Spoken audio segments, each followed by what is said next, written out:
किशोरी जी ठाकुर जी से बोली, आज आप मान लीला करो और सुनो, नेका देर में मानियो मत, खूब मनान दियो मुझको तब मानियो। ठाकुर जी बोले, अब आपको श्रम हो गई, हम पे देखो ना जावे, आप ही मान करो, हम मनाएंगे।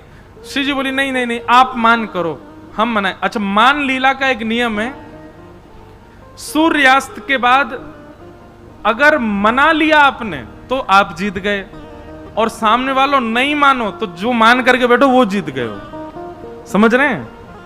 मानो श्री जी मान करके बैठी हो, ठाकुर जी को समय है सूर्यास्त से पहले पहले मनाओ, अगर सूर्यास्त तक नहीं मना पाए तो श्री जी जीत गए, और अगर ठाकुर जी ने मना लिया तो ठाकुर जीत गए। तो आज श्री जी बोली, आप मान करो, मैं आपको मनाऊंगी, और याद रहे आज अच्छे से मान करी हूं।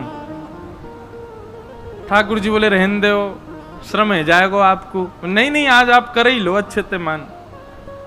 ठाकुर जी देख लो, फिर रोइयो मत। बोले, बिल्कुल ना रोऊंगी। ठाकुर जी इतने में गए जाकर के कुंज में और रूट करके बैठ गए श्री जी से। अब श्री जी उनको मना रही हैं, कभी खीर बना के लेके जामे, ठाकुर जी ना पामे, कभी नृत्य करके दिखामे, ठाकुर जी ना माने, कभी कोई चुटकुल्ला सुना में ठाकुर जी को, ठाकुर जी हंसे ही ना। श्री जी ने हर प्रकार को प्रयास कर लियो कि ठाकुर जी मान जाएं, पर ठाकुर जी नहीं मान। सबरे अपना लिए तरीका, श्री जी तरीका अपना रही हैं, ये कोई सामान्य बात मत समझियो। महाराज किशोरी जी जब चले ना, और उनके नूपुरन की जो ध्वनि है ना, वह ध्वनि पे गंधर्व नृत्य करें, सामान्य नहीं है हमारी श्यामा जो। वो मनानो चाह रही हैं तो सोचो कहां कहां प्रस्तुत कर रही होंगी ठाकुर जी के आगे, लेकिन ठाकुर जी नहीं मान रहे। संध्या को समय है गो, और मनाते मनाते श्री जी हार गई। श्री जी बोली, मैं तो हार गई श्याम सुंदर, मान ही नहीं रहे हो, अब चलो ठीक है, आप जीते मैं हारी। अब कायदे से ठाकुर जी को उठ के हंसना चाहिए, कहनी चाहिए मैं जीत गया। ठाकुर जी उठे और सीधे अपनी गैया लेके नंद भवन को चल दिए, मान में ही। श्री जी बोली, ये तो ठीक ना है, संध्या है गई, आपने मान लीला विश्राम क्यों ना करी? ठाकुर जी गुम सुम चुप, बिल्कुल मौन अवस्था में चलते ही चले गए। श्री जी मनाती जा रही हैं, ठाकुर जी माने ही नहीं। और लाल जी सीधे नंद भवन में भीतर चले गए और जाके अपना भोजन पानी करके विश्राम कर गए। पूरी रात श्री जी को नींद नहीं आई। और दिन की प्रतीक्षा करें, कल हमें कल बताऊंगी इन्हें, ऐसे कैसे कर लियो। दूसरे दिन कुंज में श्री जी पहुंची, ठाकुर जी आए, वही मोह लटको भयो है। श्री जी आई, वही ये तरीका ना है, जे मान लीला को कोई नियम ना है, रात में आप बिना मान लीला विश्राम के चले गए और सवेरे तो फिरते मान कर रहे हो, जे कोई तरीका है? ठाकुर जी कोई प्रत्युत्तर ही नहीं दे रहे, आके सीधे फिर बैठ गए मान में ही। थोड़ी देर तो श्री जी रिसियाती रही, फिर बोली अब मना ही लूं, कहा पे तो मान जाए। फिर मनाने लगी, फिर नहीं माने। शाम को ठाकुर जी फिर चले गए मान में ही। तीसरो दिना जैसे प्रारंभ भयो, और आज भी जब ठाकुर जी नहीं माने तो श्री जी के नेत्रन से अश्रु आ गए, और दौड़ करके श्री जी गई दूर, और यमुना जी के तट पर बैठ करके रुदन करने लगी। ऐसा मैंने कहा कर दियो, इतना मान कर रहे हैं। और जैसे एक अश्रुबिंद आपको निकर करके श्री यमुना जी में जाकर के जैसे ही गिरो, संपूर्ण यमुना जी को जल उष्ण है गया, तपने लगा, भाप उड़ने लगे। महाराज यमुना जी ने उस अश्रु बिंदु को समेट करके अपने भैया यमराज के पास गई, और यमराज के पास जाकर के वो अश्रु बिंदु प्रदान करके बोली, भैया आपके संपूर्ण यमलोक में इतनी वेदना में कोई है जितनी वेदना में ये अश्रुबिंद है। तो यमराज जी ने जब हाथ में लिया तो हाथ पजरन लगे यमुना श्री यमराज जी के, और बोले इतनी वेदना में तो कोई नहीं है यहाँ पे, कौन को ये वेदना है रही है? ये तो पृथ्वी की सबसे बड़ी वेदना है, या वेदना को तो कोई पार ही नहीं है। यमुना जी ने अपनी कमर कसी, बोले मैं देखूं, रुको। तुरंत प्रकट है गई और श्री जी के चरणन में बोले कि कौन ने आपके नेत्रन से अश्रु प्रवाह करवायो, नाम बताओ आपको। ललिता विशाखा आ गई, यमुना जी से बोली, हे श्याम सुंदर यमुना जी। अच्छा, अभी यमुना जी का नाम श्याम सुंदर नहीं पड़ा, केवल यमुना जी हैं। कालिंदी, हे कालिंदी जी, श्री जी के नेत्रन से अश्रु कौन निकलवा सके? कौन इतनी वेदना दे सके बताओ आप, कोई में है सामर्थ्य? एक ही है, नंद जी को लाला, वही परेशान करे इनको, वही ने आज इनको श्रम दियो है। यमुना जी बोली या नंद के लाला तो मैं बताऊंगा आज। यमुना जी इतने में ही गई, कुंज में जाकर के अपने जो भाव वस्त्र थे उनके वो बदल लिए, ठाकुर जी जैसी पजम्मी पहनी, ठाकुर जी जैसे मुकुट धारण कियो, ठाकुर जी जैसी माला पहनी, ठाकुर जी जैसे बाजूबंद, ठाकुर जी जैसे कड़ूला, ठाकुर जी जैसे पामन की पाजेब, ठाकुर जी जैसी फेंटा, ठाकुर जी जैसी काली कमली, ठाकुर जी जैसे तिलक, वैसे ही चंदन चोबा आदि बिल्कुल लगा करके महाराज नथवेसर पहन करके, कानन में मकराकृत मत्स्याकृत कुंडल धारण करके, बेणी गुथ करके, और श्री यमुना जी जैसे ही किशोरी जी के आगे त्रिभंग ललित स्वरूप में आकर के बांकी अदा सो खड़ी भई। यमुना जी बोली श्याम सुंदर आप रीझ गए, आप मान गए? यमुना जी बोली श्याम सुंदर ना हूं मैं, यमुना जी हूं, कालिंदी हूं। किशोरी जी बोली आप तो बिल्कुल लग ही नहीं रही हो, ऐसी लग रही हो ठाकुर जी आ गए। बोले हम बे जे अपने रूप को बड़ो गुमान करे, अपने रूप ते सबन को बड़ो श्रम करावे, आज या के रूप ते यही को श्रम कराऊंगी मैं। श्री जी बस आप जब बुलाऊं तो आ जाइयो। बहुत मधुर कथा। ठीक है, अब ठाकुर जी तो मान करे बैठे कुंज में, इतने में ही वही टेढ़ी मेढ़ी ललित गति चाल, टेढ़ी मेढ़ी चाल, बेणी कभी घुमा रहे हैं कभी जैसे ठाकुर जी चले वैसे यमुना जी चलती भई आई। और नूपुरन की छम छम छम ठाकुर जी ने जैसे सुनी, ठाकुर जी बोले जे तो मेरे नूपुरन की आवाज है, आ कहां रही है? पीछे मुड़ करके जैसे ही देखी तो महाराज दूसरे श्याम सुंदर घूम रहे हैं। किशोरी जी बोली अरे ये तो श्याम सुंदर है। श्याम सुंदर ने जैसे देखो बोले दूसरे श्याम सुंदर ये कहां थे आगो? ठाकुर जी गए सामने जाके खड़े है गए, तुम कौन? यमुना जी बोली हम नंद नंदन। ठाकुर जी बोले नंद नंदन तो मैं हूं, तुम नकली हो, असली मैं हूं। ठाकुर जी बोले अच्छा, मुंह पे कारी कमरी है? यमुना जी बोले मुंह पे हुए। ठाकुर जी बोले मुंह पे बंसी बजानो आवे? यमुना जी बोली मुंह पे हुआ आवे, बजा के दिखा दे। सब बात जो जो ठाकुर जी ने कही यमुना जी ने सब सिद्ध कर दें। अब यमुना जी अंत में बोली एक बात बची, वही से सिद्ध होगो कि असली नंद नंदन कौन है। बोले कहा, बोले वंशी बजाऊं और किशोरी जी आके बगल में खड़ी है जाए, जाके समझो वही असली नंद नंदन है। अब ठाकुर जी सोचे मैं तो मान करके बैठा हूं, मेरे बुलावे तो आमेंगी नहीं वो। यमुना जी ने जैसी टेर बजाई, इतने में श्री जी निकल करके आई और कुंज से आकर के यमुना जी के कंधा पे ऐसे सर रख करके वो खड़ी है गई। ठाकुर जी के तो आंसू निकल आए, श्री जी मैं हूं असली नंदन नंदन, जे कोई दूसरो है? अरे तुम जाके बगल में मत आओ, यहां आ जाओ। श्री जी यमुना जी से बोली पता ना कौन भेलूपिया डुल्ला, हटाओ यहां थे। ठाकुर जी के दूर हट जा, चल हम हैं असली। ठाकुर जी तो जैसे ही भाव में आ गए, श्री जी के चरण पकड़, आज के बाद कभी मान नहीं करूंगा, वचन दे रहा हूं। कोई बात आपको बुरी लगे आप मान करियो, मैं मनाऊंगा, और मो कोई बात बुरी लगेगी तो भी मैं आके बता दूंगा श्री जी मोको ये बात बुरी लगी है, मान करो, मैं ही मनाऊंगा। ठाकुर जी श्री जी को कोई बात बुरी लगे तो भी श्री जी मान करें, ठाकुर जी को कोई बात बुरी लगे तो भी श्री जी मान करें। ठाकुर जी के मान अधिकार है ही नहीं। जब ठाकुर जी ने क्षमा मांग ली, सो यमुना जी गई, ठाकुर जी को उठा के हृदय से लगाया, बोले अरे नंद नंदन आप ही हो, बस आज के बाद हमारी श्यामा जी को श्रम मत दियो, और बगल में ले जाके खड़ो कर दियो।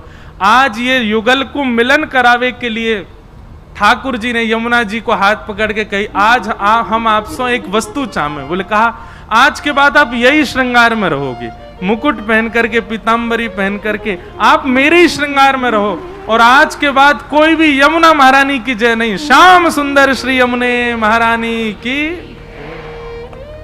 श्याम सुंदरा हैं, बिल्कुल ठाकुर जी जैसी हैं, देखो ये खड़ी, वैसे ही कमल लेकर के, वैसे ही मुकुट, वैसी माला, वैसी सबरो स्वरूप, श्री यमुना जी वैसे ही रहे में जैसे ठाकुर जी। बड़ी कथाएं, मान लीला में इतनी कथाएं यमुना जी की। यमुना जी को प्रणाम।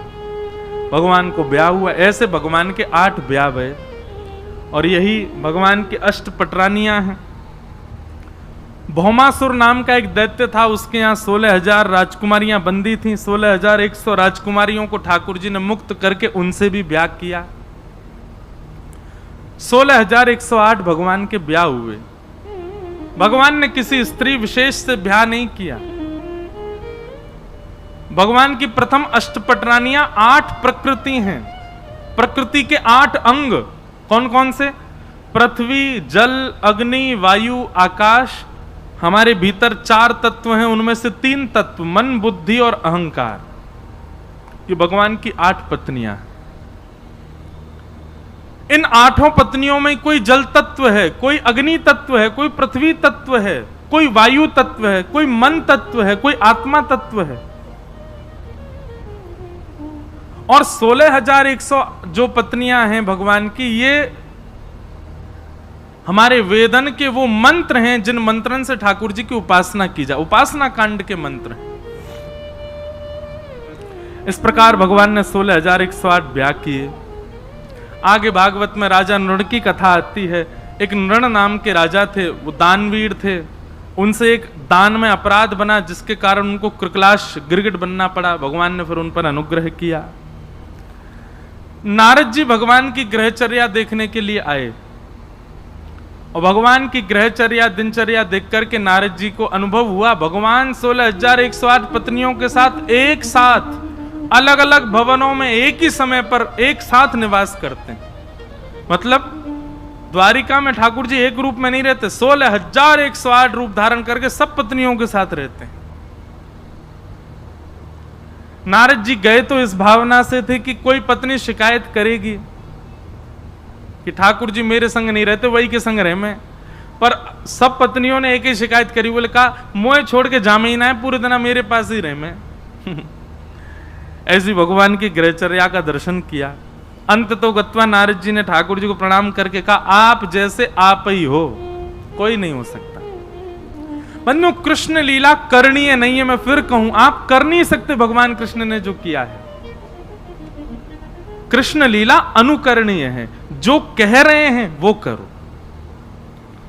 भगवान ने कृष्ण लीला में हजारों बार कहा कि मैं भगवान हूं, मैं परमात्मा हूं, मेरी शरण में आओ। राम लीला में एक बार भी नहीं कहा भगवान ने, क्योंकि वहां पूर्ण मानवों की तरह ठाकुर जी लीला कर रहे हैं और यहां पूर्ण भगवान और मानव दोनों बन करके लीला कर रहे हैं। अद्भुत लीला है ठाकुर जी की। नारद जी की ग्रहचर्या का दर्शन, फिर आगे भगवान की नित्यचर्या, दिन से लेकर रात्रि तक ठाकुर जी की दिनचर्या क्या होती है वो सब बताया गया। फिर राजसूय यज्ञ की चर्चा, और वहां भगवान जरासंध का अंत कराने के लिए गए, साथ में अर्जुन और भीम को लेकर के गए। बहुत अच्छी कथा है। यही जरासंध जिसने मथुरा पर चढ़ाई की थी, इसको भगवान ने 18 बार 16 बार इसकी सेना को मार दिया, उसको नहीं मारा। और 17वीं बार जब वो आया तो भगवान रण छोड़ के भाग लिए। आज उसी जरासंध ने 20,000 राजकुमारों को बंदी बना रखा था। भगवान को जब ये बात पता चली तो भगवान अर्जुन और भीम के साथ जरासंध के यहां रूप बदल करके गए, ब्राह्मण का रूप धारण करके। क्योंकि जरासंध का नियम था कि वो ब्राह्मणों को मुंह मांगा दान देता था। जैसे ही दोनों गए, आपने जाकर के वरदान मांगा। जरासंध ने कहा मांगो क्या चाहिए, तो कहा कि युद्ध दो। जरासंध हंस करके बोले क्षमा करना, ब्राह्मण कभी युद्ध नहीं मांग सकता, आप कोई और हो, रूप दिखाओ। भगवान ने अपना रूप दिखाया तो जरासंध बोला आप तो रण छोड़ के भाग गए थे, आपसे मैं युद्ध नहीं करूंगा, भगोड़ों के साथ युद्ध नहीं करता। अर्जुन ने अपना रूप दिखाया तो बोले बालकों के साथ मैं युद्ध नहीं करता। भीम ने जब अपना रूप दिखाया, जरासंध बोला हाँ जे मेरे टक्कर का आओ। अब भीम और जरासंध सूर्य उदय होते ही दोनों कुश्ती लड़ते हैं, लड़ाई करते हैं, और पूरे दिन जरासंध भीम को मारता है। और कृष्ण और अर्जुन दोनों बैठे बैठे केला खाते रहते हैं, देखते रहते हैं युद्ध। उसने ये कहा कि आप मेरे मेहमान हो, मैं आपको तकलीफ नहीं दूंगा, लेकिन हाँ भीम से मेरा युद्ध है तो पूरे दिन इसके संग युद्ध करूंगा। शाम को जब सूर्यास्त हो जाता तो कृष्ण अर्जुन दोनों जाते, भीम को कंधा पे टांग करके कमरा में ले जाते, वहां उसके बेचारे के मल्लम पट्टी करते, वो बाम फाम लगाते। ठीक है जा भैया, सुबह फिर लड़ना हो तो है, रात रात में ठीक होना जरूरी है, सुबह फिर युद्ध होगा। 3-4 दिन हो गए, भीम की महाराज पसली पसली दर्द करने लगी। भीम को लिटा करके पूरे लेप आदि लगा करके भगवान और अर्जुन दोनों हंसते भय प्रसाद पा रहे थे, खूब जोर जोर से धक्का मार के हंसे। भीम बोला इसलिए आए हो मेरे साथ हैं? पूरे दिन आप जैमते रहते हो, हंसते रहते हो, एक बार भी यूं नहीं सोच रहे कि मैं कैसे ठीक हूं? भगवान उठ करके गए, क्या बात है, क्यों इतना उदास होता है? मुझे बचाइए, कैसे मारूं इसको? भगवान बोले युद्ध करते समय थोड़ी एक आध बार मुंह को देख लेकर, वहां तो कुछ बताऊं, तू देखे ही ना है, तो को अपने बल पे इतना अहंकार है, तेरे को लगता है तू सब कर लेगा, कभी कभी देखा कर। हमारे संत जन आज्ञा करते हैं, भीम कौन है? सब लोग इधर देखो, मैं आप हम सब भीम हैं। और जरासंध कौन है? कर्म। हम नित्य अपने कर्म से लड़ रहे हैं, पर कभी कभी हमको लगता है कि हम लड़ लेंगे, हम निकल जाएंगे, हम सब कर लेंगे। अरे अपने ऊपर विश्वास है हमको, अच्छी बात है, विश्वास होना चाहिए अपने ऊपर। पर भगवान कहते हैं बीच बीच में नेक दृष्टि डाल के मुंह को देख लेकर, कहा पतों में कुछ अच्छो बता दूं, कभी कभी कथा सुन लेकर कहा पतो कुछ और तेरे प्रश्नन के उत्तर वहां दिला दूं। लेकिन तो को अपने बल पे इतना भरोसा है, इतना विश्वास होना अच्छी बात है, अहंकार होना गलत बात है। भीम से बोले मेरी ओर देखियो, भीम बोला ठीक है। दूसरे दिन भीम ने भगवान की ओर देखा तो भगवान ने पत्ता बीच से अलग कर दिया। भीम समझ गया, उसने वही दाव पेच खेला, एक पैर पर अपना पैर रख करके दूसरे पैर को खींच दिया, बीच में से जरासंध अलग हो गया। अब भीम अपनी भुजा उठाने लगा, मार दिया मैंने, आज इसको नष्ट कर दिया। भगवान बोले पीछे देख, पीछे देखी तो फिर खड़ा हो गया, फिर दिए महाराज घुमा घुमा के मारे।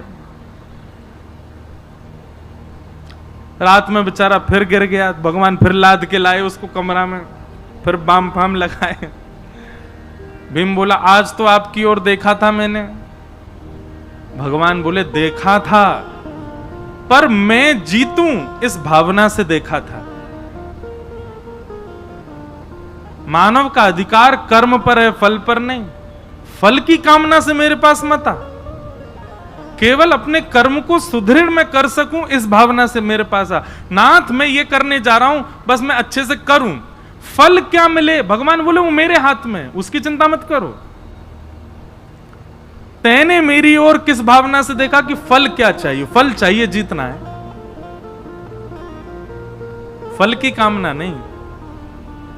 भीम बोला ठीक है, शरणागति भाव से देखना। दूसरे दिन भीम ने शरणागति भाव से देखा कि हे नाथ मुझे जीत की चिंता नहीं, मुझे हार की चिंता नहीं, बस मैं जो युद्ध कर रहा हूं इसमें मुझे गति प्राप्त हो, जो भी मिले बस मिले। भगवान की ओर देखा, भगवान ने पत्र अलग करके विपरीत दिशा में फेंका। समझ गया, बीच से जरासंध को अलग करके विपरीत दिशा में फेंका और जरासंध का वध हो गया। तो कर्म रूपी जरासंध से हम सब भीम लड़ रहे हैं, पर अहंकार वश होकर के लड़ रहे हैं। ठाकुर जी की ओर कभी कभी दृष्टि डाला करो, कथा में कभी कभी आके बैठा करो, क्या पता कोई ऐसा सूत्र मिल जाए जिससे आप अपने जीवन के जरासंध को नष्ट कर सको। भगवान ने जरासंध का वध कराया, 20,000 राजकुमारों को वहां से मुक्त करके सीधे हस्तिनापुर गए और वहां पर राजसूय यज्ञ में जाकर के पांडवों का यज्ञ पूर्ण कराया। अब आगे कथा आती है, सूर्य ग्रहण पड़ा, भगवान कुरुक्षेत्र गए, वहां ब्रजवासियों से मिले। सूर्य ग्रहण के समय ब्रजवासी भी गए थे और वहां से द्वारिकावासी भी आए थे। तब भगवान का ब्रजवासियों से कम से कम 110-115 वर्ष बाद मिलन हुआ ब्रजवासियों के साथ। बड़ी करुण और बड़ी मधुर कथा है, उसमें ज्यादा प्रवेश नहीं करेंगे। अब यहां से कथा प्रारंभ होती है। भगवान के एक सखा हैं जिनका नाम है सुदामा। कि कृष्ण स्यासीत सखा कश्चित ब्राह्मणो ब्रह्मवित्तम विरक्त इंद्रियार्थेषु प्रशांतात्मा जितेंद्रिय। भगवान के एक सखा हैं, क्या नाम है? सुदामा। हमने कितने सखा बताए भगवान के? 3। सखा इससे ज्यादा बनाना भी नहीं कभी, बहुत ज्यादा सखा नहीं होने चाहिए। और सखा हों तो ऐसे ही हों जैसे भगवान के 3 सखा हैं।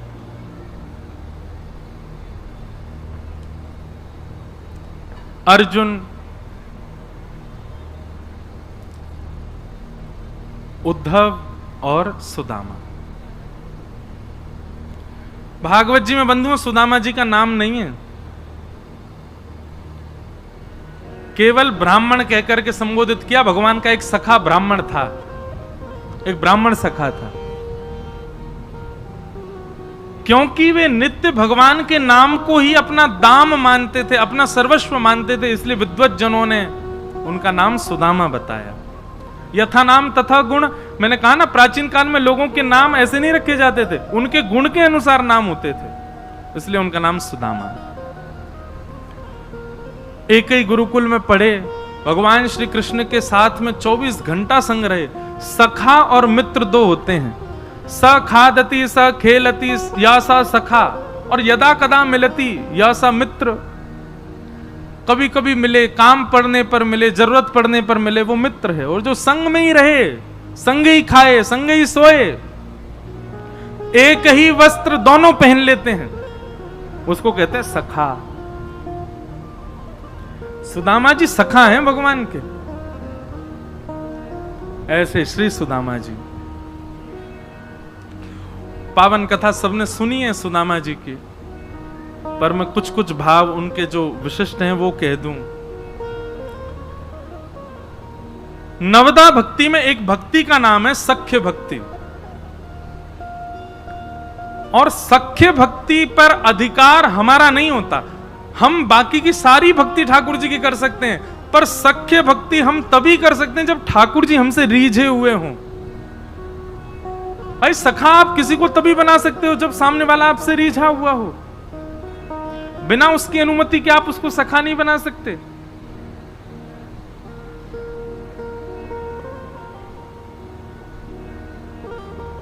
किन कारणों से ठाकुर जी रीझते हैं? ऐसे 3 कारण बताए हैं सुदामा जी के भीतर जो हैं।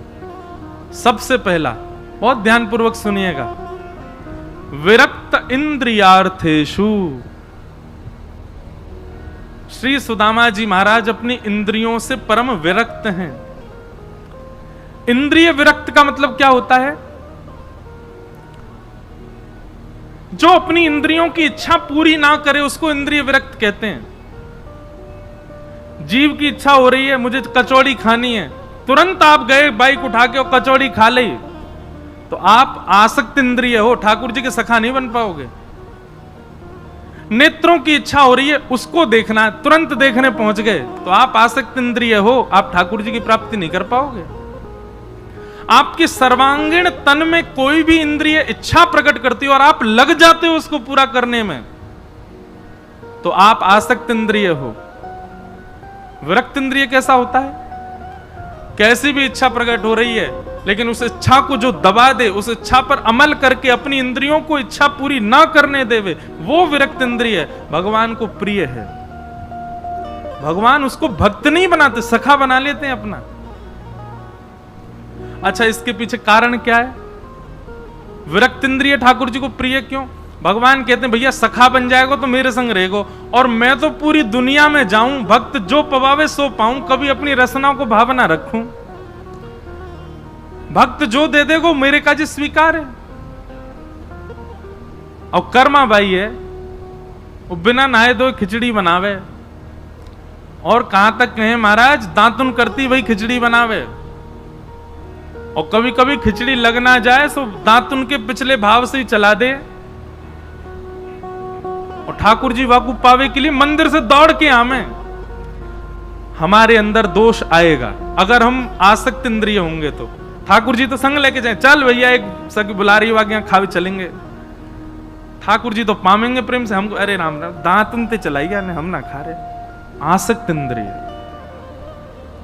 और कहीं हमने दोष देखा, ठाकुर जी कहेंगे ये तो सखा बनने लायक है ही नहीं, दोष देखता है। इसलिए विरक्त इंद्रिय। ठाकुर जी के सखा बनना है तो पहले इंद्रियों पर विजय करो।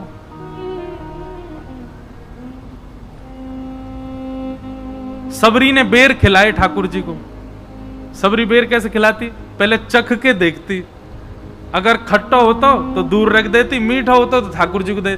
ठाकुर जी बिना संकोच बिना विचार किए तुरंत पा लेते। बीच बीच में सबरी बेर देती, ठाकुर जी के मुख में बेर होता तो ठाकुर जी लेके लो लक्ष्मण पाओ। लक्ष्मण जी देख के कहते झूठ और बेर है, मैं तो ना खा रहा हूं। ऐसी संतजन कथा बताते हैं कि जब लक्ष्मण जी के जब लंका से लौट करके वापस आ गए तो एक दिन राम जी से लक्ष्मण जी ने कहा कि कुछ प्रवचन सुनाओ। तो राम जी उनको यही प्रवचन सुनाने लगे। बोले लक्ष्मण आज तुम जीवित हो ना सबरी जी की वजह से। बोले क्यों? बोले तुमको लग रहा था कि मुझे दिख नहीं रहा है, पर तुम बेर खा नहीं रहे थे, तुम पीछे फेंकते जा रहे थे। वही बेर हिमालय पर संजीवनी बूटी बने जिन्होंने तुम्हारी प्राण रक्षा करी। अरे भैया मेरी परम भक्ता सबरी का उच्छिष्ट था वो, उन्हीं में ही अमृत तत्व आ रहा था उसके मुख लग जाने से। वो झूठे नहीं थे, उन्हीं अमृत तत्वों ने तुम्हारी रक्षा की। तो पहला गुण भगवान क्या देखते हैं अपने सखा में? विरक्त इंद्रिय। इंद्रियों से विरक्त होना चाहिए। इंद्रिय आसक्ति यदि आपके चित्त में है तो समझ जाना राधारमण जी जल्दी स्वीकार नहीं करेंगे। दूसरा प्रशांत। दूसरा लक्षण भगवान को अपने सखा में क्या चाहिए?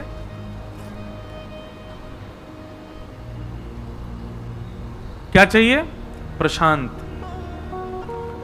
अभी स्थिति क्या है? हम बोलते रहते हैं ठाकुर जी प्रशांत रहते हैं, चुपचाप सुनते रहेंगे यूं ही बैठे बैठे। कछु सुना दो, भजन सुनाओ, कीर्तन सुनाओ, कछु उल्टो सीधो सुना दो, बढ़िया सुना दो, बुरो सुना दो, कभी नाराज है जाओ, प्रसन्न है जाओ, ठाकुर जी यूं ही बैठे रहेंगे। लेकिन भगवान को सखा कैसा चाहिए? बोले जो अपनी नहीं सुनावे मेरी सुने। क्षमा करना, ये 3 घंटा 4 घंटा कथा होती, आप सब प्रशांत हो जाते हो, आप सब बोलते नहीं हो, सुनते हो। जैसे 4 घंटे आप कथा में रहते हो ऐसे जीवन में रहने लग गए तो ठाकुर जी आपको सखा बना लेंगे। ये बात सत्य है। कम बोलो। 2 चीजों से आयु घटती है हमारी, एक तो बहुत खाने से और एक बहुत बोलने से। इन दोनों पर थोड़ा बेग लगाओ, बोला भी कम करो, खाया भी कम करो। और अब एक नियम बना लो भैया, इतना समय निकल गए और इतने बड़े बूढ़े रहते जा रहे हो सबरे। अब एक नियम बना लो, जब बोलो सो हरि चर्चा। जब बोलो सो तो वो वही बोलो जो ठाकुर जी से संबंधी हो, उसके अतिरिक्त कुछ नहीं।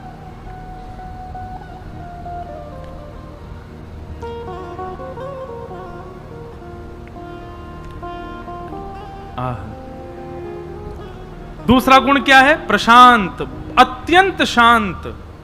कम बोलने वाला व्यक्ति भगवान को अपना सखा लगता है। और तीसरा है जितेंद्रिय। अब यहां विरक्त इंद्रिय और जितेंद्रिय लगभग एक से लगते हैं, पर नहीं। जितेंद्रिय की एक अद्भुत व्याख्या हमारे संतजन करते हैं। जितेंद्रिय का अर्थ क्या है? बोले अपनी इंद्रियों को केवल वह वस्तु प्रदान करे जो ठाकुर जी को अर्पित हो चुकी है, उसके अतिरिक्त कुछ भी नहीं।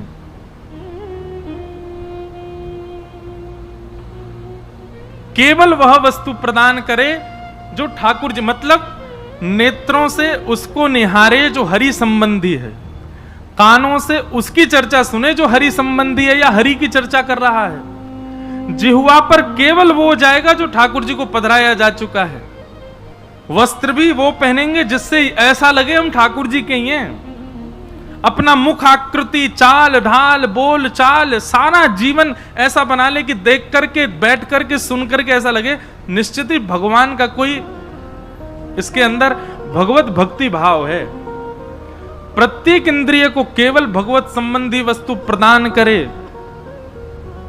भगवत संबंध के अलावा और कुछ भी सेवन ना करे, वो जितेंद्रिय।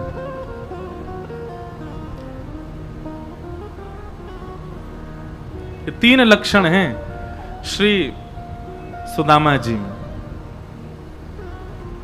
और यही 3 लक्षण यदि मानव अपने जीवन में उतार ले तो ठाकुर जी उसको सखा बना लेंगे अपना। लाइए इन 3 लक्षणों को लाइए। भगवान के सखा हैं सुदामा जी, कभी द्वारिका का जिक्र भी नहीं करते अपनी पत्नी के आगे। क्यों? क्योंकि कहीं पत्नी ने कभी ये कह दिया कि आपके सखा हैं श्री कृष्ण, कभी चले जाओ उनके पास, कुछ मांग लाओ उनसे। मैं मांगने अपने सखा के पास नहीं जाऊंगा। सखा को तो दिया जाता है, मांगा थोड़ी जाता है, और देने के लिए मेरे पास कुछ है नहीं तो मैं जाऊं कैसे? इसलिए कभी द्वारिका की चर्चा नहीं करते। बहुत कष्ट में जीवन जीते हैं पर कभी द्वारिका का कोई भाव नहीं, अंतरंग भाव से नित्य द्वारिका का स्मरण करते हैं, पर चर्चा में कोई द्वारिका की बात नहीं आने देते। कभी लीला सुनाते भी हैं तो बाल्यकाल की लीला सुनाते हैं, द्वारिका का नाम नहीं लेते। कहीं द्वारिका के स्मरण से पत्नी के मन में यह ना आ जाए कि चलो जाओ आप भी द्वारिका होके आओ। पर एक दिन सुशीला के मन में आया और उसने जाकर के सुदामा जी से हट पकड़ ली कि आप अपने सखा कृष्ण से मिलने जाइए। सुदामा जी बोल रहे हैं कि अयम ही परमो लाभो उत्तम श्लोक दर्शनो। अरे मैं नित्य श्याम सुंदर का दर्शन करता हूं अपने चिंतन में ही, वहां जाने क्या। अरे सुशीला मैं अभी बता रहा हूं, आज नीले वर्ण के वस्त्र पहने लाला ने, आज ऐसा मुकुट पहनो है, आज ऐसा पटका पहनो, और तू दावो कर ले, कोई सो पूछ ले, अगर कोई द्वारिका में हो और द्वारिका से आया वह सो पूछ ले, ऐसा ही श्रृंगार होगा आज। मुकु नित्य दर्शन होवे लाला को, मुकु जावे की कहां आवश्यकता। बंधु ये बात सत्य है कि जब आपका चिंतन सुदृढ़ हो जाता है ना, आप मथुरा बैठे बैठे चिंतन करो, आज वृंदावन बिहारी लाल जी ने ऐसी पोशाक पहनी होगी, आज वृंदावन बिहारी लाल जी का ऐसा श्रृंगार होगा, ऐसी माला होगी। आप चिंतन करोगे, चिंतन सुदृढ़ होगा, मन पवित्र होगा, तो निश्चित आपके चिंतन में वही स्वरूप आएगा जो वास्तव में बिहारी जी का होगा।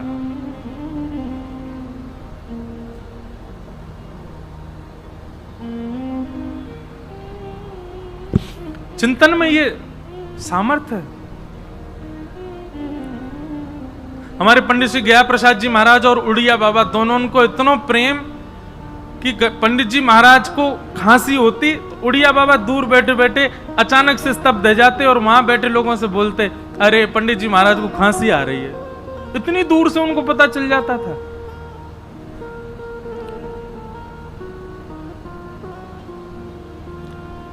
हम जिसका निरंतर चिंतन करते रहते हैं ना, उसके हृदय के आव भाव हमको स्पर्श करने लगते हैं।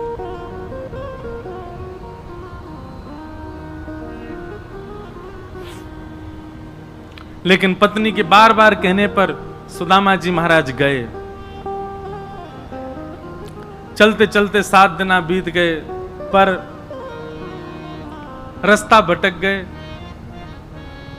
दूर नगरी बड़ी दूर नगरी, दूर नगरी बड़ी दूर नगरी, कैसे आऊं रे नंद लाला, कैसे आऊं रे नंद लाला, कैसे आऊं मदन गोपाला, कैसे आऊं मदन गोपाला, तेरे गोकुल नगरी बड़ी दूर नगरी, दूर नगरी बड़ी दूर नगरी, दूर नगरी बड़ी दूर नगरी। ओ रात को आऊं तो कान्हा डर मुहे लागे, रात को आऊं तो कहाँ डर मुहे लागे, दिन को आऊं तो देखे सारी नगरी, बड़ी दूर नगरी। हाँ, दिन को आऊं तो देखे सारी नगरी, बड़ी दूर नगरी। दूर नगरी, बड़ी दूर नगरी, दूर नगरी, बड़ी दूर नगरी। ओ मेरा कहे प्रभु गिरधर नागर, मेरा कहे प्रभु गिरधर नागर, मेरा कहे प्रभु गिरधर नागर, मेरा कहे प्रभु गिरधर नागर। तुमरे दर्श बिन मैं तो हो गई बाबरी, बड़ी दूर नगरी। तुमरे दर्श बिन तो हो गई बाबरी, बड़ी दूर भाव से दूर नगरी, बड़ी दूर नगरी, दूर नगरी, बड़ी दूर नगरी। तो कैसे आऊं रे नंद लाला, कैसे आऊं रे नंद लाला, कैसे आऊं मदन गोपाला, कैसे आऊं मदन गोपाला। तेरे गोकुल नगरी, बड़ी दूर नगरी, दूर नगरी, बड़ी दूर नगरी, दूर नगरी, बड़ी दूर नगरी। हाँ, दूर नगरी, बड़ी दूर